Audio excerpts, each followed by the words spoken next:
PT PP Persero Tbk membukukan lonjakan laba bersih hingga 196,51% secara tahunan menjadi 193,47 miliar rupiah pada semester 1 2026.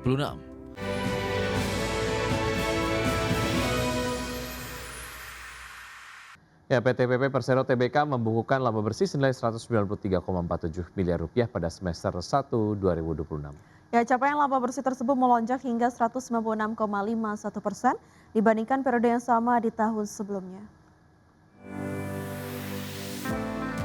PT PP Persero Tbk membukukan lonjakan laba bersih hingga 196,51% secara tahunan menjadi 193,47 miliar rupiah pada semester 1 2026. Berdasarkan laporan keuangan per 30 Juni 2026, capaian itu melompat dari periode yang sama tahun lalu sebesar 65,25 miliar rupiah. Seiring kenaikan tersebut, laba per saham dasar PT PP terkerek dari Rp11 menjadi Rp31 per saham.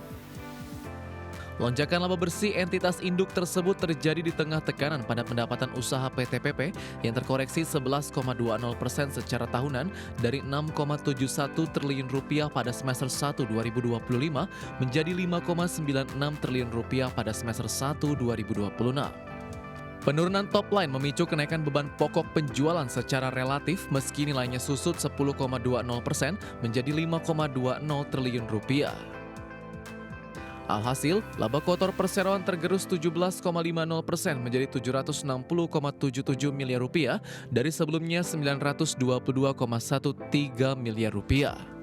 Di sisi lain, total laba tahun berjalan secara konsolidasi mencatatkan penurunan sebesar 66,12% secara tahunan dari Rp51,27 miliar menjadi Rp17,37 miliar. Berbagai sumber IDX Channel.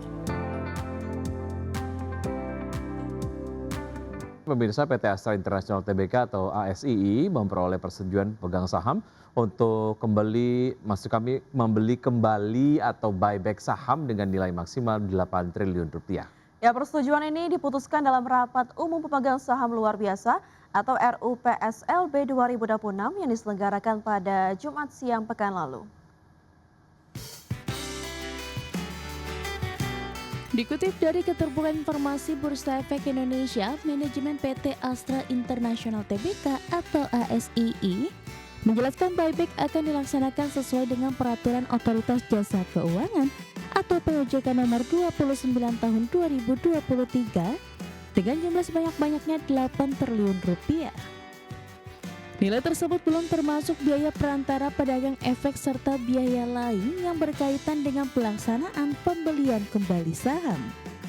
Pemegang saham juga memberikan kuasa dan wewenang kepada direksi perseroan untuk melaksanakan seluruh tindakan yang diperlukan sehubungan dengan buyback, namun tidak terbatas pada penentuan harga pembelian kembali saham.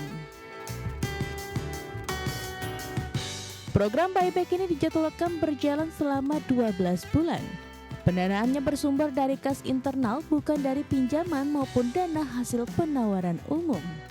Sesuai regulasi, jumlah saham yang dibeli kembali tidak akan melebihi 10% dari modal ditempatkan dan disetor, dengan tetap menjaga porsi saham beredar di publik atau free float tidak kurang dari 15%.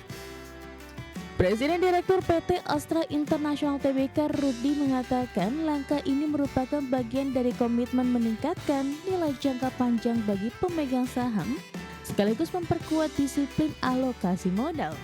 Persero menilai buyback menjadi salah satu instrumen untuk mengoptimalkan alokasi modal dan menopang imbal hasil bagi investor.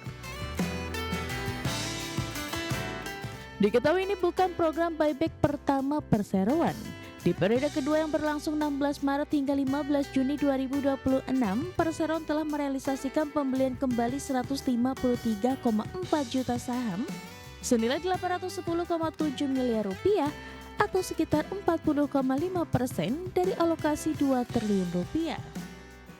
Secara kumulatif, Perseroan telah mengoleksi sekitar 563,5 juta saham treasury dari 3 periode buyback yang berjalan sejak November 2025.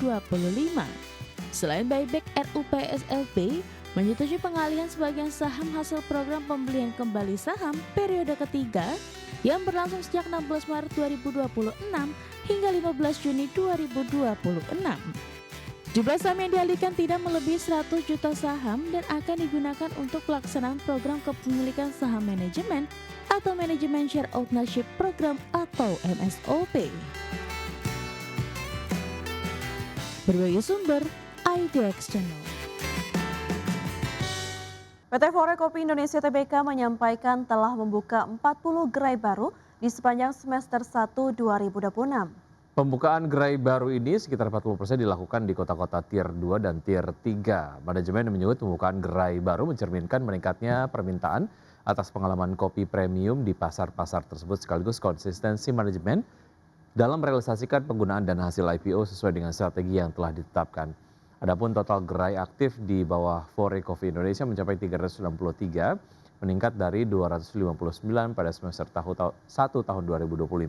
Melansir laporan keuangan per Juni 2026, perseroan mampu membukukan penjualan senilai 1 triliun rupiah atau mengalami pertumbuhan 51,71% year on year. Kontributor pendapatan terbesar masih disumbangkan oleh segmen minuman dengan mencatatkan penjualan senilai 884,18 miliar rupiah sepanjang Januari hingga Juni 2026.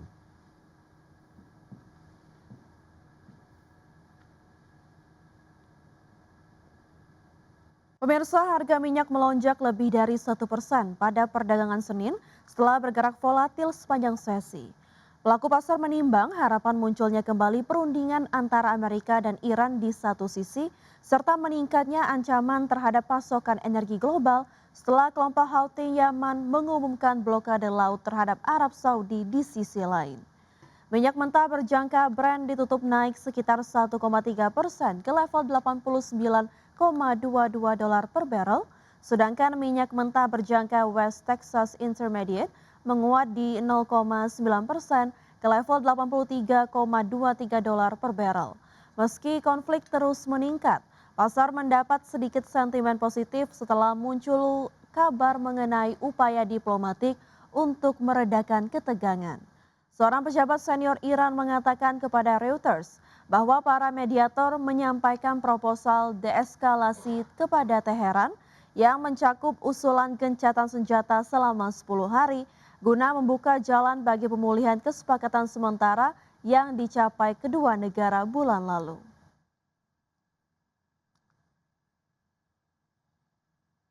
Ya, Bank Indonesia dinilai masih perlu menaikkan suku bunga acuan sebesar 25 basis poin pada rapat Dewan Gubernur periode Juli 2026. Ekonom mengatakan penguatan IHSG dan rupiah sepekan terakhir belum menghilangkan kebutuhan Bank Indonesia untuk melanjutkan langkah pengetatan kebijakan moneter. Bank Indonesia dinilai masih perlu menaikkan suku bunga acuan sebesar 25 basis poin pada rapat Dewan Gubernur Juli 2026 meski pasar keuangan domestik menunjukkan penguatan dalam sepekan terakhir. Kepala Ekonom Trimegah Sekuritas Indonesia Fahrul Fulvian mengatakan penguatan IHSG dan rupiah merupakan perkembangan positif. Namun, kondisi tersebut belum menghilangkan kebutuhan BI untuk melanjutkan langkah pengetatan kebijakan moneter. Sementara itu, Lead Ekonomis Bank Danamon Irman Faiz memperkirakan Bank Indonesia akan menaikkan suku bunga sejalan dengan kondisi inflasi utama mendekati batas atas kisaran target BI sebesar 2,5% plus minus 1% dan tekanan depresiasi rupiah yang terus berlanjut. Senada, ASEAN Ekonomis UOB Enrico Tanuwijaya memprediksi Bank Indonesia menaikkan BI rate hingga ke level 6,5% sepanjang tahun ini. Alasannya, Bank Sentral masih memiliki ruang untuk menaikkan suku bunga demi menjaga stabilitas rupiah. Ia menyebut proyeksi kenaikan BI rate sejalan dengan proyeksi kenaikan suku bunga Bank Sentral Amerika Serikat. Ia mengatakan jika The Fed menaikkan suku bunga, maka BI rate harus ditingkatkan kembali. Berbagai sumber IDX Channel.